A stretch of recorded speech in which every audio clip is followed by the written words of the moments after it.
Bab 68, Elit dari Istana. Setelah insiden di altar suci, Luyo kelelahan. Namun, pikirannya masih bekerja lembur. Dia memanggil konsol sistem. Nama, Luyo. Ras, manusia. Basis kultivasi, alam kondensasi perasaan, tahap pemurnian ki dan pembentukan jiwa. Poin merit, 4,490. Avatar, 3 bunga kondensasi. Sisa hidup, 5.804 hari.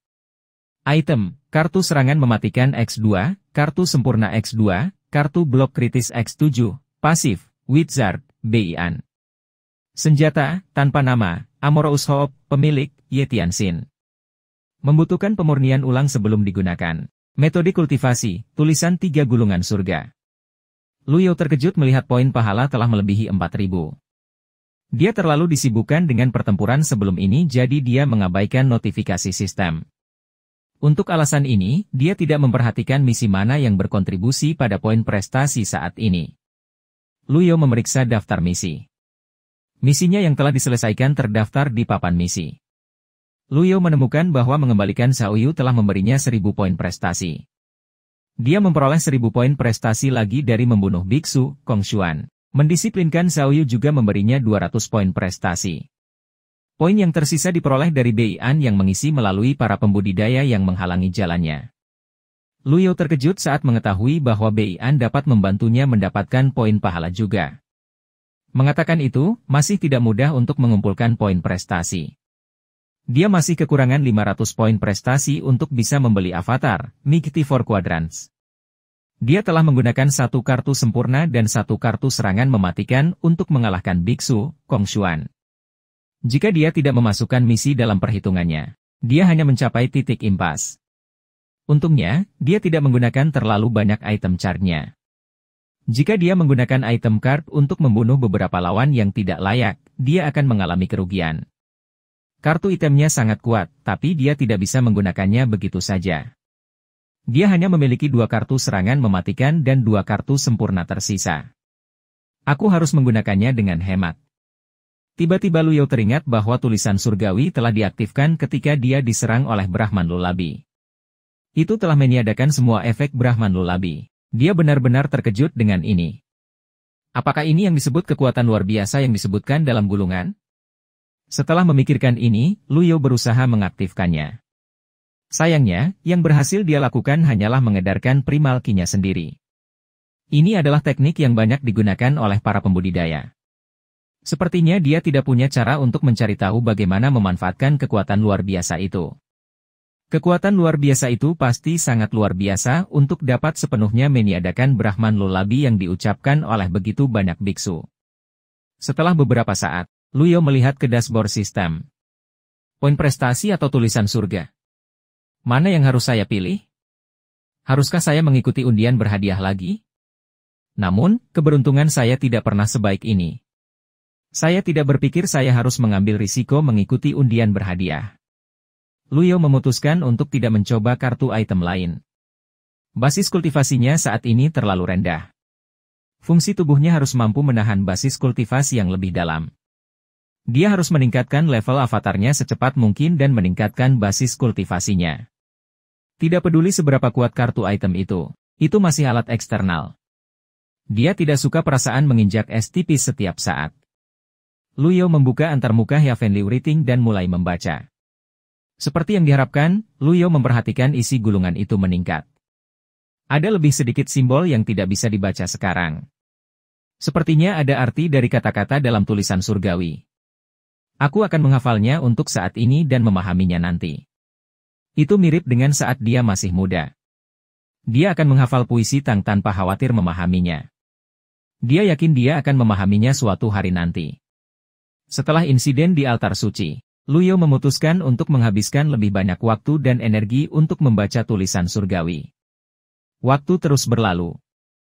Luyo kehilangan konsentrasinya oleh suara langkah kaki yang terburu-buru ketika hari hampir senja. Segera setelah itu, sebuah suara terdengar dari luar pintu. Tuanku, Jenderal Zhao telah meminta bertemu dengan Anda. Luyo menutup antarmuka Heavenly Writing. Dia tidak membuka pintu. Sebaliknya, dia berkata dengan acuh tak acuh, "Ada apa?" Kali ini, Jenderal Zhao adalah orang yang menjawab. Suaranya dalam dan bergema saat dia berkata, Zhao Shuo dari Kota Runan ingin berbicara dengan Tuan Tua. Aku ingin tahu apakah dia punya waktu?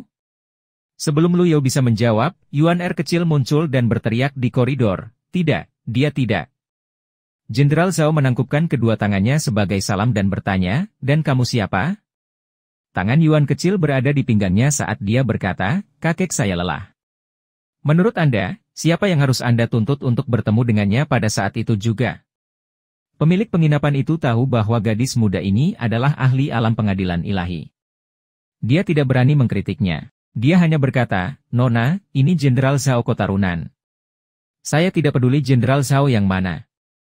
Bahkan jika Jenderal Li atau Jenderal Wang ada di sini, saya tidak akan setuju dengan ini, kata Yuan Er kecil mendominasi. Zhao Shuo tercengang. Gadis kecil ini pemarah. Dia tidak tahu luasnya langit dan bumi. Ya, mereka mengatakan bahwa kaum muda tidak takut. Pada saat ini, Lu Yao akhirnya menjawab, biarkan dia masuk. Awalnya, dia tidak berencana bertemu orang ini. Namun, ketika dia mempertimbangkan token kerajaan dan kemungkinan keterlibatan istana dalam semua peristiwa yang telah terjadi, dia memutuskan untuk mencoba dan mengekstrak beberapa informasi dari pria ini. Oh! Pintu terbuka, dan Little Yuan Er bergerak menuju Lu Yao dan menempatkan dirinya di sampingnya dengan sikap patuh. Zhao Shuo tercengang saat melihat penampilan Lu Yao. Namun, dia mempertahankan senyum di wajahnya saat dia membungkuk dan berkata, salam, Tuan Tua. Saya Zhao Shuo dari Kota Runan. Ekspresi Lu Yao tetap acuh tak acuh saat dia mengabaikan sang jenderal. Zhao Shuo merasa canggung melihat jawaban Lu Yao.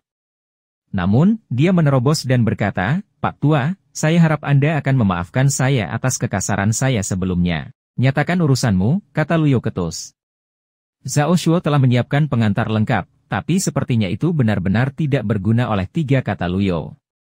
Saya mendengar bahwa token kerajaan ada di tangan Anda, Pak Tua. Zhao Shuo bertanya.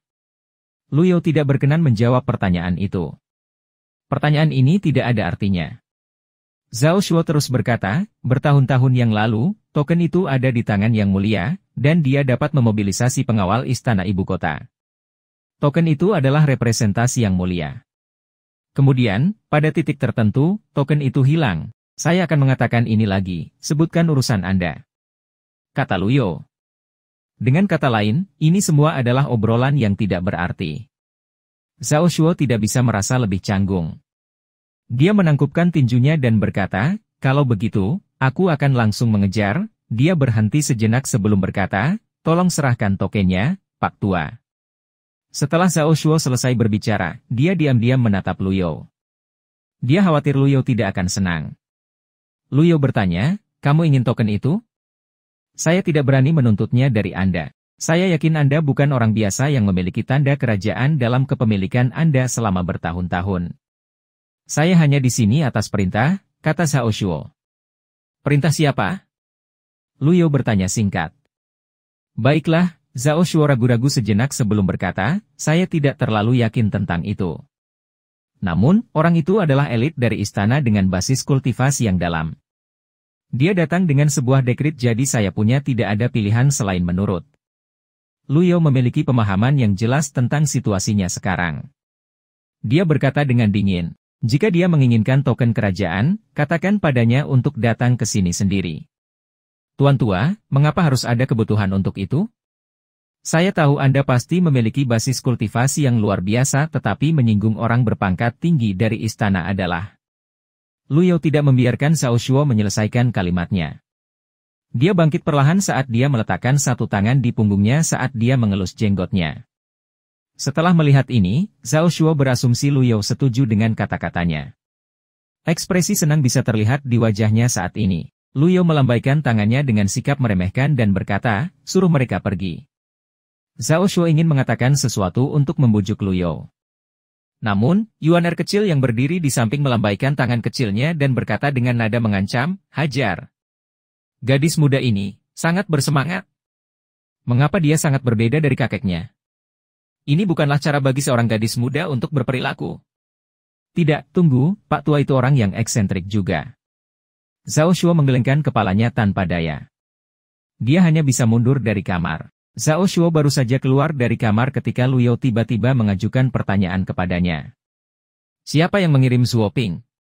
Zhao Shuo sangat terkejut. Dia berbalik untuk melihat pemilik penginapan yang sedang menunggu di luar, tapi tidak menjawab. Pada saat ini, seorang pria dengan pedang panjang yang berdiri di bawah berkata sambil tersenyum, tentu saja, itu seseorang dari istana. Pak Tua, kita bertemu lagi. Meskipun Lu Yao tidak dapat melihat orang yang telah berbicara, dia mengenali suara orang itu. Itu tidak lain adalah orang yang mencintai pedang sampai ke tulang dan menghargai pedang sebanyak hidupnya, Jiang Aijian.